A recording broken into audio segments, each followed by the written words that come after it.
Здравейте на всички! Искам набързо да обясня пак на доста колеги, които вече не знаят, а искат да си закупуват TeraDock, който е хибриден. Както работи на радиосигнал, така работи и на 4G сигнал. Също така може да комбинира и двата сигнала едновременно. Ако изгуби радиосигнала, го прехвърля автоматично на 4G сигнал.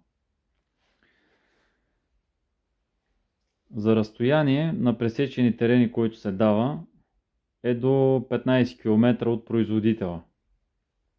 Лично аз съм го тествал до 8-9 км, не съм имал никакви проблеми, само на радиосигнал.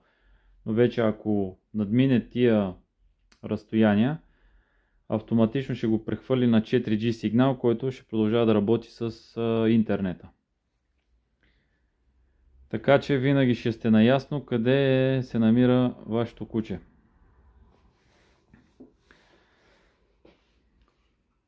TeraDock в комплекта идва с батерия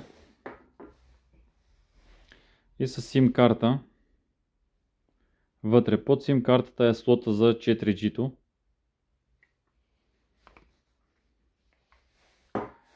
Тъй като ще сложа тази батерия, защото ми е заредена.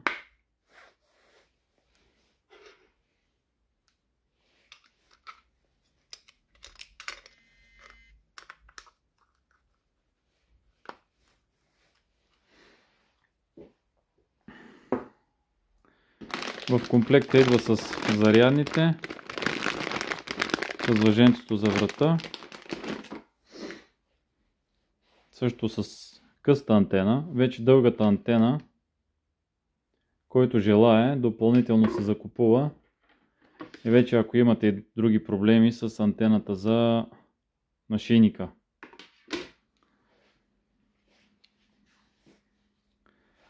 Искам да ви покажа още също така. Има пинове за ток. Също така има вибрация. Можете да се обаждате на устройството, ако се постави SIM карта вътре в нея. Ето тук се поставя 4G SIM картата.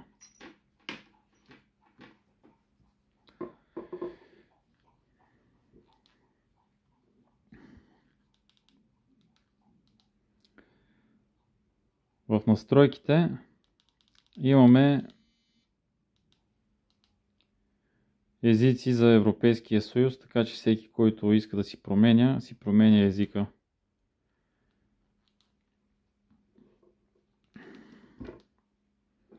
Сега сме добавили тези двата нашийника.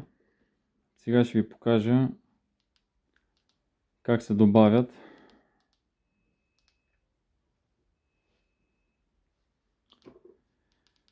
Първо ще ги изтриеме.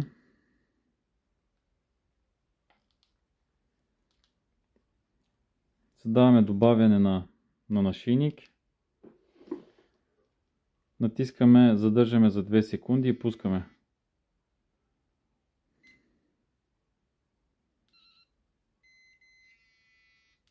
Ето, добавихме го по този начин. Този нашийник. Устройството може да се добави до 20 нашийника да се наблюдават. Също така всеки може да наблюдава тези нашийници. Ако има вече на друг колега, който в една дружинка се ловува и той да има едно устройство, може едновременно да се следят всички кучета. Пускаме с едно натискане устройството.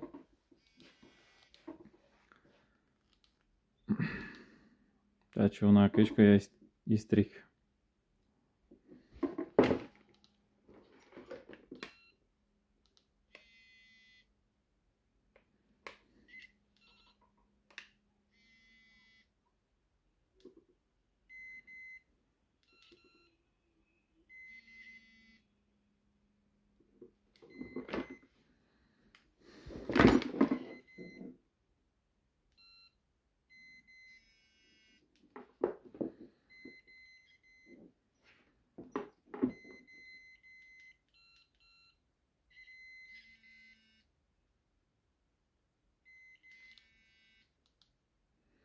Тъй като и двата нашийника са пуснати,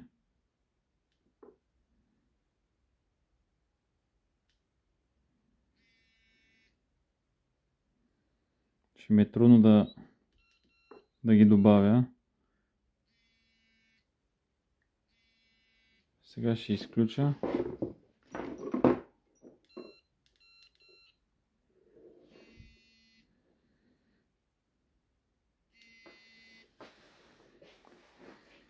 И ще се опитам наново да ги добавя едно по едно, докато са изключени.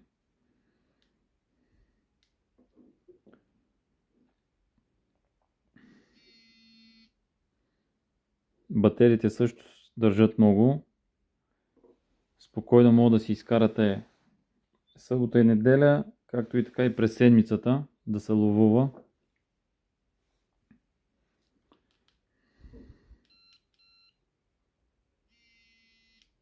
Ето така се добавя по-бързо.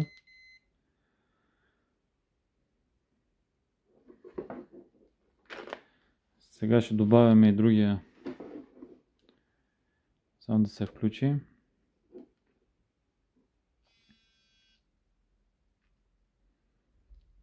Защото когато и двата нашийника са включени, е трудно да избере сигнала за да ги добави. Така когато са изключени и се включват едно послед друго, по-лесно се добавя.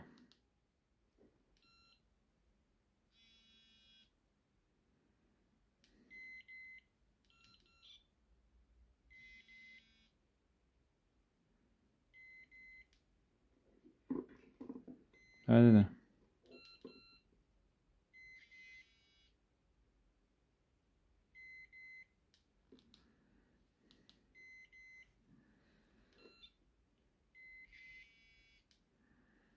Добави се. Сдвояване.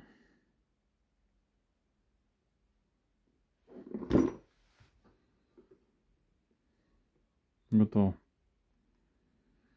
Когато искаме да споделяме към друго устройство, може от тук да избереме и за да споделиме нашийниците към друго устройство.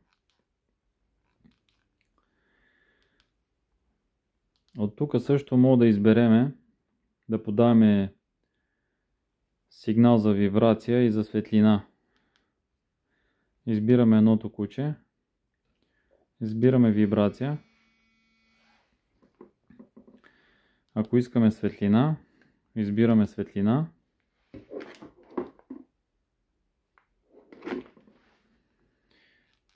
Когато искаме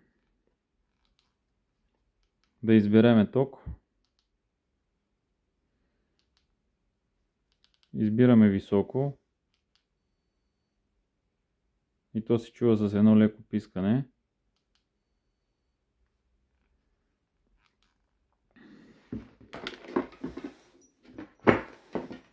Това е нашийника, който пускам тока. Просто съвсем леко изпищява.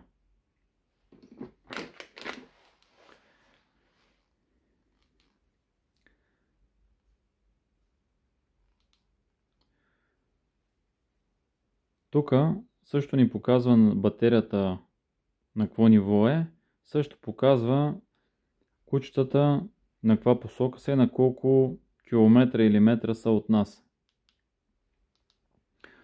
Също тук мога да виждаме устройството дали ни е свързано с телефона чрез Bluetooth.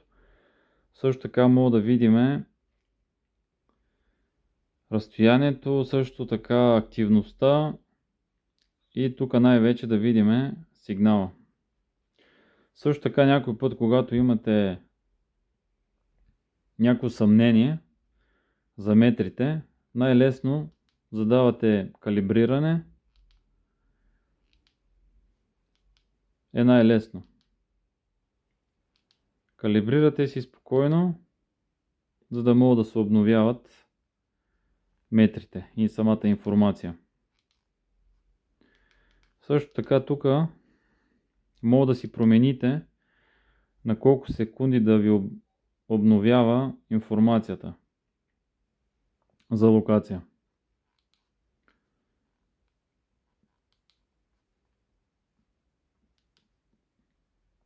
Имате за записване на звук.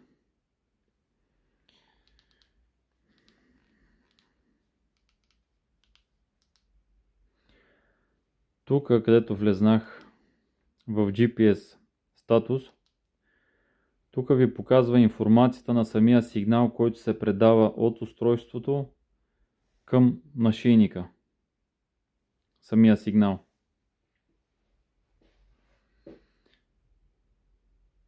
Също така то е отбелязано в цифри.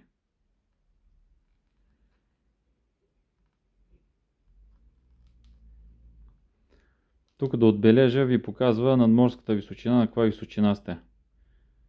591.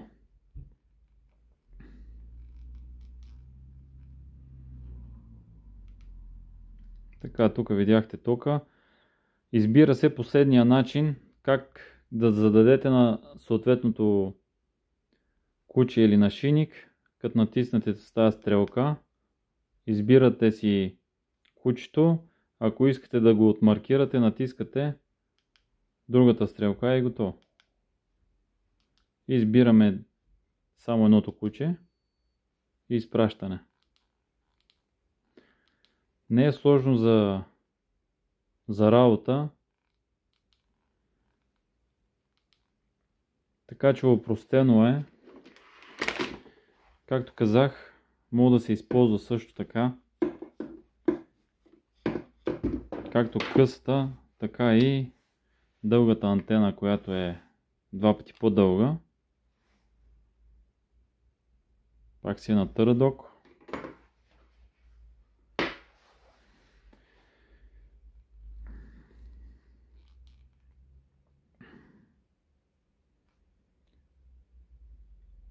Друго, което ако съм изпуснал, ще добавя.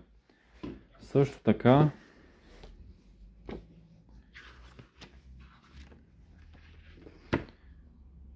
има си гаранционна карта. Гаранцията е 2 години. След като минат тези 2 години, вече също така от наша страна ще може да ги ремонтираме, да им сменяме каквото трябва като допълнителна част. Също така за обновяване и на софтуера. Описано е на английски, абсолютно всяко едно нещо. Подробно.